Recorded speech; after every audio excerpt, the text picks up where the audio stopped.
আজকে আজকের দিনে তো গান শুনবোই প্রতি বছরের ন্যায়। আজকে কতবার বলা একদম না, কি একটু প্রেমের গান শুনবো আমরা। সখী ভাবনা কাহারে বলে, সখী যাতনা কাহারে বলে, তোমরা যে বলো দিবস রজনী, ভালোবাসা ভালোবাসা, সখী ভালোবাসা কারে কয়, সে কি কেবলই যাতনা ময়। বাড়িতে না এলে আমাদের সরস্বতী পুজো কমপ্লিট হয় না কোনো বছরই। এই লক্ষ্মী পুজোয় আসতে পারিনি, আমাদের মন খারাপ ছিল, আমরা সরস্বতী পুজোয় সেটা পুষিয়ে নিতে চেয়েছি। না, নতুন বাড়িতে সরস্বতী পুজো, এইটা কেমন লাগার? আমি আগে ভীষণ আমি এক্সাইটেড, কারণ আজকে বাবা আজকে স্পেশালি কারণ নতুন বাড়িতে প্রথমবার আমার কোনো মানে গেট টুগেদার হচ্ছে, ফ্যামিলি গ্যাদারিং হচ্ছে। আমার আম্মা দাদু আজকে আসতে পেরেছে, এখানে থাকছে মানে রয়েছে আর কি সকাল থেকে। তো সবাই মিলে ইচ্ছা ফ্যামিলি থিং, প্লাস রাহুল তো সকাল থেকে থাকবেই ডেফিনেটলি। ওর বাড়িতে পুজো ছিল, আরো সময় বের করে এসেছে, অনেকটা পরে হলেও এসেছে, আসতে পেরেছে। I am very thankful.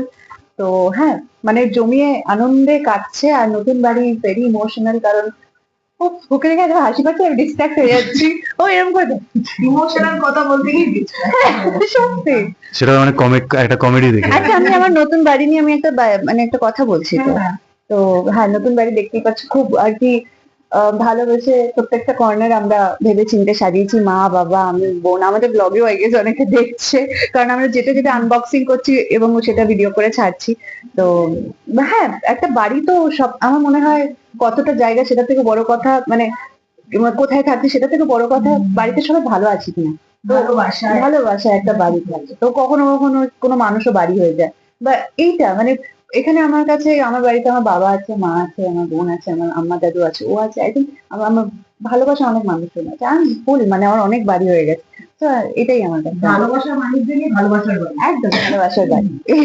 Rahul দা, এই যে প্রথমবার এলাম আমরা এই নতুন বাড়িতে, সেখানে প্রথম বছর সরস্বতী পুজো, তোমার অভিজ্ঞতাটা শুনে এতদিন তো অন্য লোকেশনে আমরা শুনেছি, নতুন লোকেশনে আমি দেখলাম যে খুব ভালো করে সাজিয়েছে। ফার্স্ট অফ অল একটা হোমলি ভাইব থাকাটা খুব দরকার, সেটা আছে। তো বাকি তো home is wire the heart is, যেরকম বললো, জীবনটা আর বাড়ি তো মানে শুধু ইট পাথর বা ডেকোরেশন দিয়ে হয় না, মানুষ দিয়ে হয়। তো ওর কাছে মানুষ সবাই একসঙ্গে আছে, এক জায়গায় আছে, তো এটা বাড়ি, ইজন্ট ইট? তো এই হচ্ছে আমার অভিজ্ঞতা, ইটস দ্য সেম। আগে ম্যাচিং এটা কি আগে থেকে পরিকল্পনা করা? কারণ লাস্ট বছর আমরা দেখিনি সেভাবে ম্যাচ ছিল, একটু রং গেলাম একটু কম। লাস্ট বছর সরস্বতী পুজোতে ম্যাচিং ছিল, কারণ আমরা সরস্বতী পুজোটা হলুদের ছোঁয়া কমনলি রাখি সবাই, মানে বলতে গেলে। তো আমাদের মা সরস্বতী আজকে একটু হলুদ থিমে, এরকম হলুদ আভা রয়েছে। তো হ্যাঁ, সরস্বতী পুজোতে হলুদ শাড়ি ইজ আ মাস্ট। সকালবেলায় কাঁচা হলুদ গায়ে দিয়ে স্নান করতে স্কুলে যায়। হ্যাঁ, এখন এটা করা, এটা আমি জানতামই না, আজকে আমি প্রথম জানতে পারলাম। আমি জানতাম না। হ্যাঁ, আমি তো জানতাম সরস্বতী পুজো মানে হচ্ছে পড়াশোনা করতে হবে। হ্যাঁ, মানে খিচুড়ি না, বাট সমতুল্য খাবার খাওয়া হয়েছে। Basanti pulao is as good as khichdi. আর ওর বাড়িতে তো মানে প্রসাদ এসেছে, লুচি আর তরকারি, আরো অনেক খাবার টাবার এসেছে, সেটাও আমায় খেতে হবে। তো ওয়েট করছি, মানে খাওয়া দাওয়া নেই। আর এখন তো বাঙালি কারেন্ট তো কিন্তু বেরোনো হোক না পার্টি। না, বাড়িতে পুজো করেছি আর ইন্টারভিউ দিয়েছি। ছিল না একটাও ছিল, কিন্তু আমরা আই গেস কলেজে মানে কলেজে অতটা, হ্যাঁ স্কুলের ব্যাপারটা আলাদা হয়নি আমার, কারণ আমরা তো মানে মারকুটে টাইপ ছিল।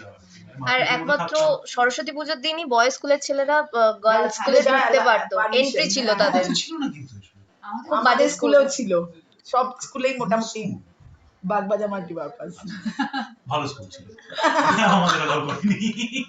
না না, সব স্কুলেই থাকে। হ্যাঁ, সেদিনটা অবারিত দাঁড়ানো। আলাদা থাকতো। আমরা প্রথম হাফটা ফাংশন করে কাটাতাম, ফাংশনের পর চুটিয়ে ফুটবল খেলতাম। এবার মানে 4-5 ঘন্টা টানা ফুটবল খেলতাম। তো মানে বাকি সবাই খেলাধুলাতেই মন ছিল ছেলেটার। আর দেবাদ্রিতার এটা আমার খুব নরমাল মানে চাইল্ডহুড ছিল। ওরকম সত্যি সরস্বতী পুজো যেটা বলে সুন্দর শাড়ি করে সবাই দেখবে। মায়ের একটা সবথেকে পছন্দের শাড়ি বার। হ্যাঁ, মানে আমি তো আলমারি খুলে এক্সাইটেড কোনটা পরবো হ্যাঁ, আজকে, আমার দিন এই আজকে শাড়িগুলো দেখাবো আমার। তো।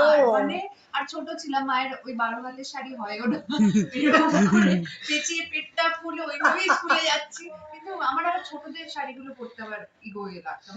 সেই দেখেছি ওই জামদানি যেরকম আর কি একদম ট্রেডিশনাল ওইরকম মা যেমন সব কাজ করে ওরকম দেখে হ্যাঁ দাও তো এটা হয়েছে এটা করি তো এরকম ব্যাপার আছে এটা গিন্নি গিন্নি করে সব কাজ করবো এরকম ব্যাপার ছিল। আচ্ছা বোনের সঙ্গে কোনো মায়ের শাড়ি নিয়ে যে এই শাড়ি দুজনেরই এক শাড়ি না, না। পছন্দ হয়েছে এটা আমি বরং বলি তুই এটা পর ও আমায় বলে তুই এটা পর হ্যাঁ মানে ওইটা নিয়ে হচ্ছে খালি তুই আমার এটা পরিস তুই একটা নিজে বানিয়ে নিতে পারিস তাহলে আমি পড়ার সময় আর খুঁজে পাই না এটা যেটা হয়ে থাকে আমরা ঝগড়া তো ডেফিনেটলি করি বোনের বোনের মধ্যে বাট ভালোবাসাটা আছে কারণ কোথাও গেলে ও বলতে পারে আমি কুটুসের জন্য খাবার নি কুটুস সেটা খেতে পছন্দ করে ওর জন্য মানে ওর সাথে খেতে বেরোলে আমি কুটুসের জন্য একটু নিয়ে আসি তো এগুলো হয় বেশ আমরা কি একটু গানে গানে শেষ করি আজকের দিনে তো গান শুনবোই প্রতি বছরের ন্যায়। আজকে কতবার বলা আরে রে রে রে রে আমায় ছেড়ে দে রে। একদম না কি একটু প্রেমের গান শুনবো আমরা। আর কি? আমরা এইসব পুরো বোর হয়ে যাবে শুনে আমাদের এই খাবারটা। সত্যি ওটা অনেকবার গিয়েছি ওখানে মানে এটা বোর করার জন্যই গাইছি ঠিক হ্যাঁ। আছে সবাই মিলে এত সবাই মিলে বাড়িতে বসে বসে প্লিজ গাও আমাদের সাথে হ্যাঁ। তাহলে জানবো যে ঠিক আছে। এটা কোনো কাজে এসেছে সবাই মিলে গেল গাও তুমি গানটা এসে গেছে পড়বে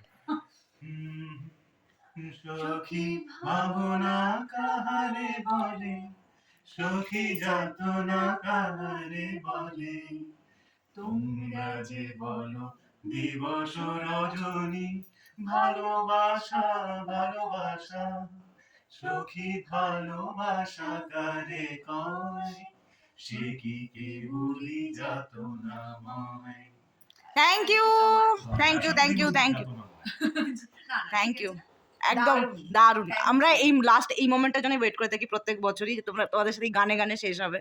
এবারে মায়ের থেকে কি চাওয়া একটু যদি বলো। মায়ের থেকে কি চাওয়া yes, মানে কি চাওয়া একটা মায়ের সাথে তো প্রত্যেকেরই আমাদের পার্সোনাল একটা সম্পর্ক হুম। থাকে আলাদাভাবে একটাই সবাই মানে কি বলবো আলাদাভাবে একটাই কথা বলবো সবাই একটা জিনিসই চাই যে সবাই যাতে আমরা ভালো ভালো থাকি শান্তিতে থাকি তো এর থেকে ভালো আর কিছু চাওয়া হতে পারে না। আর এই বেচারাটা যেখানে যাবে আজকে রাত্রে সেখানে যেন ফ্রাইটা পাবে ফিশ ফ্রাইটা তোমাদের বুকিং প্লিজ যখন হবে তখন জানাবো